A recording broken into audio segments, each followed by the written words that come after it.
அலைக்கும். Hi friends, welcome to Humaira's recipes. எல்லாரும் எப்படி இருக்கீங்க?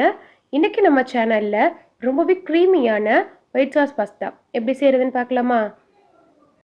அதுக்கு நம்ம பாக்கெட்டில் கொடுத்துருக்க இன்ஸ்ட்ரக்ஷன் படி பாஸ்தாவை பாயில் பண்ணி எடுத்துக்கலாம். நான் இன்றைக்கி வீட் பாஸ்தா எடுத்திருக்கேன். 1 கப் அளவுக்கு நம்ம பாஸ்தா எடுத்துக்கலாம். அதில் 1 டேபிள் ஸ்பூன் அளவுக்கு உப்பு, 1 டேபிள் ஸ்பூன் அளவுக்கு ஆயில் ஆட் பண்ணிவிட்டு நல்லா வேக வச்சு எடுத்துக்கலாம். சைட் பை சைடாக நான் கார்ன் எடுத்து அதை கட் பண்ணி நல்லா பாயில் பண்ணிக்கிறேன். கார்லிக்கை நல்லா ஃபைனாக சாப் பண்ணிக்கோங்க. எவ்வளோ ஃபைனாக சாப் பண்ண முடியுமோ அவ்வளோ ஃபைனாக சாப் பண்ணிக்கோங்க. ஆனியன் 1 ஆனியன் எடுத்து சாப் பண்ணி வச்சுருக்கேன். கூடவே கேப்சிகமே நம்ம கட் பண்ணி எடுத்துக்கலாம். சைட் பை சைடு நம்மளுக்கு பாஸ்தா குக் ஆகிடுச்சுன்னா அதையுமே ட்ரைன் பண்ணி எடுத்துக்கோங்க. வாட்டரையும் வச்சுக்கோங்க, அது நமக்கு யூஸ் ஆகும்.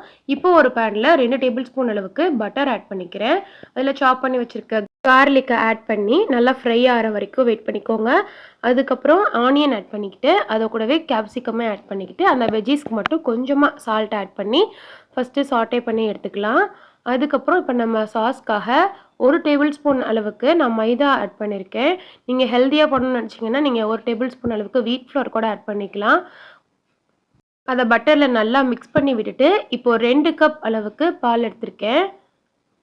அதில் சாஸ்க்கு தேவையான அளவு உப்பு, ஆரிகானோ, சில்லி ஃப்ளேக்ஸ், அதுக்கப்புறம் மிக்சட் ஹெர்ப்ஸ் நான் ஆட் பண்ணியிருக்கேன். பெப்பர் ஆட் பண்ணிக்கோங்க. கூடவே 1 டேபிள் ஸ்பூன் அளவுக்கு நான் க்ரீம் சீஸ் ஆட் பண்ணியிருக்கேன். இது கம்ப்ளீட்லி ஆப்ஷனல் தான்.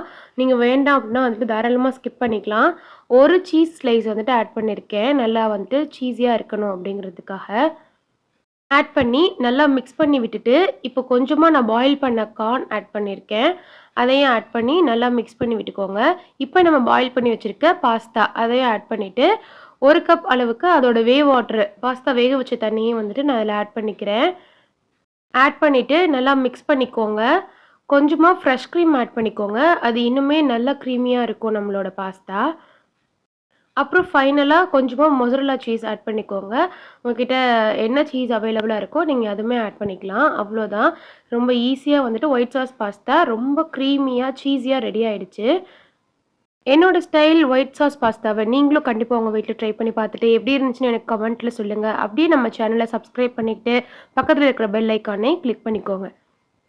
அப்போ தான் நான் போடுற வீடியோ உங்களுக்கு ரெகுலராக அப்டேட் ஆகிட்டு இருக்கோம். தேங்க்ஸ் ஃபார் வாட்சிங்.